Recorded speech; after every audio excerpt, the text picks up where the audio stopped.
This program is released under a Creative Commons license. For more information, visit creativecommons.org. This is Christ the Center, episode 36. Today we speak with Scott Oliphint about the fourth edition of Cornelius Van Til's important work, The Defense of the Faith.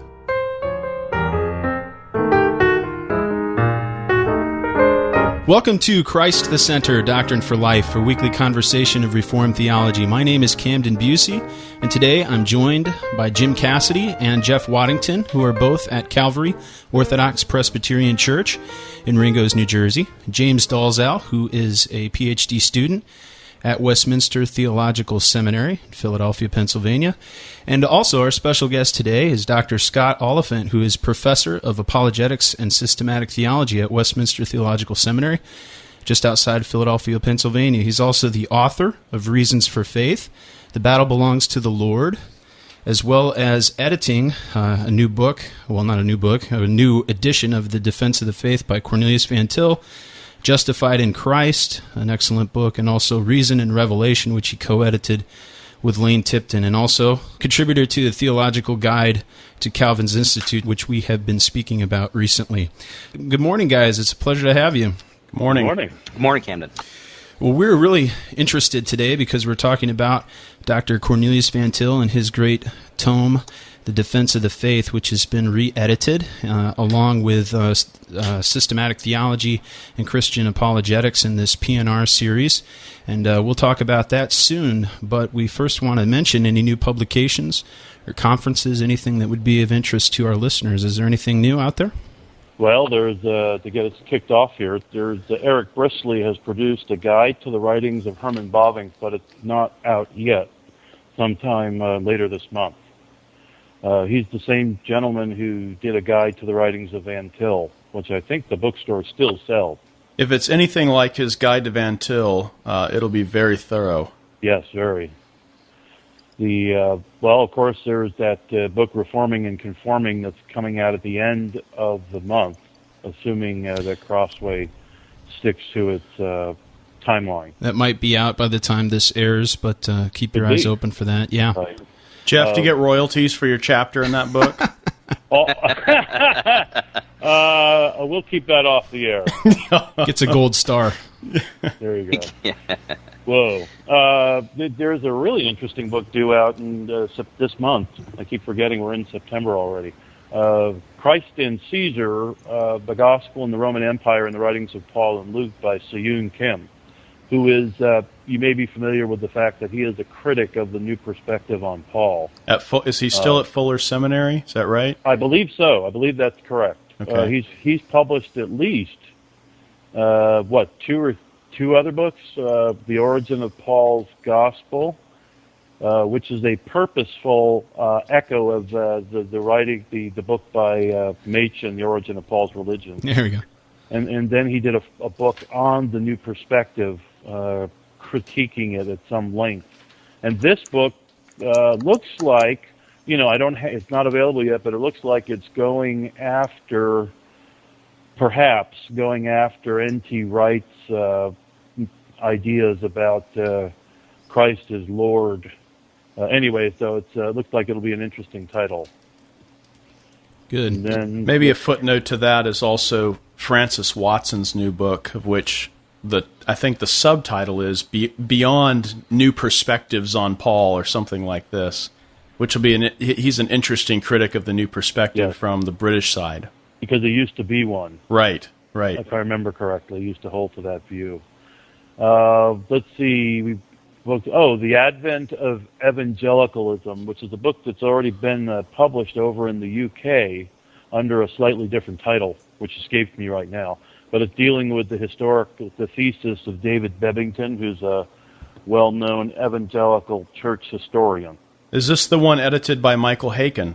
Yes, it is. Yeah, that does look like a very interesting volume because it actually includes a response from David Bebbington to about 19 different approaches and criticisms of his work. It's like a 450-page volume, so it's fairly substantial size-wise. And then there is, Suffering and the Goodness of God by Christopher Morgan and Robert Peterson. They've teamed up before, I think, to deal with they edited a book on inclusivism. Now they're dealing with the Suffering and the Goodness of God, which looks interesting. All sorts of good books that are slated to come out.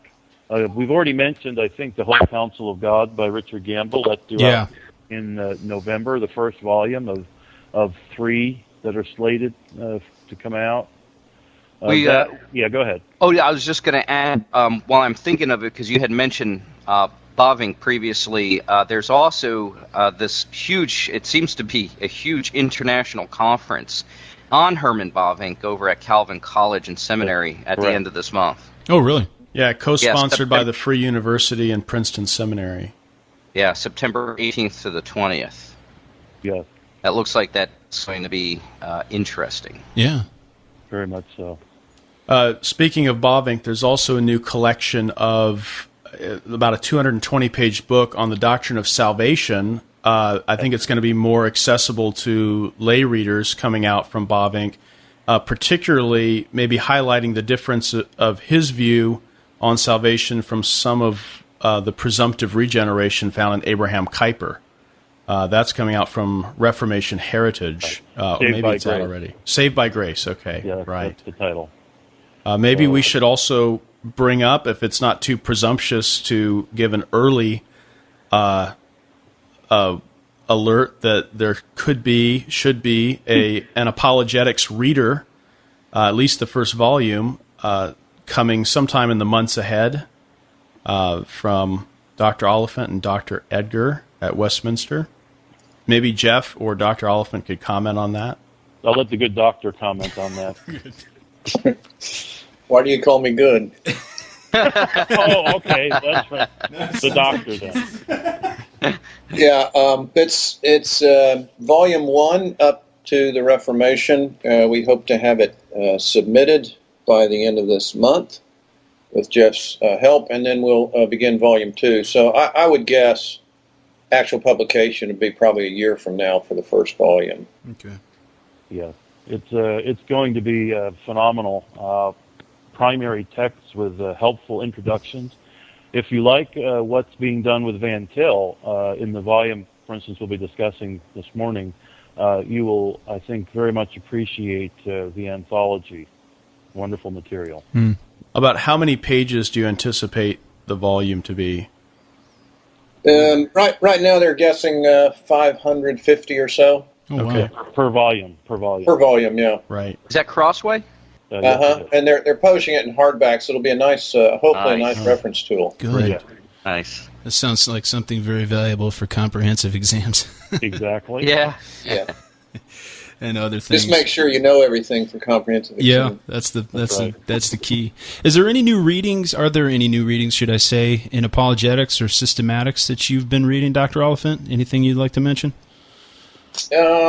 No, I've been working through some of the things you've mentioned here a little bit, just to see what's out there. I'm happy overall with the renewed interest in Bavinck. Nice to have him in English. I think that's going to help things along the way significantly. Now, are there any other seminaries that have adopted those volumes in their systematics departments as standard texts other than Westminster? Boy, I have no idea on that. Yeah, okay. Well, I think some seminaries are still using Turretin as we are, but Bavinck is still a welcome companion to that in the English. Well, even for many people 10 years ago, you didn't even have Turretin into the curriculum yet. That's right. Well, you guys need to learn Dutch and Latin. What's your problem? Yeah. Will you teach us, Jeff? Yeah, for a fee. There you go. Make it small. Oh, okay. Make it small. Well, today we wanted to speak about, of course, The Defense of the Faith, the 4th edition by Cornelius Van Til and edited by Dr. Oliphint. With helpful annotations, and this isn't a joke when you say that he's edited it. This isn't just something that you tack onto the cover along with your name. There's been significant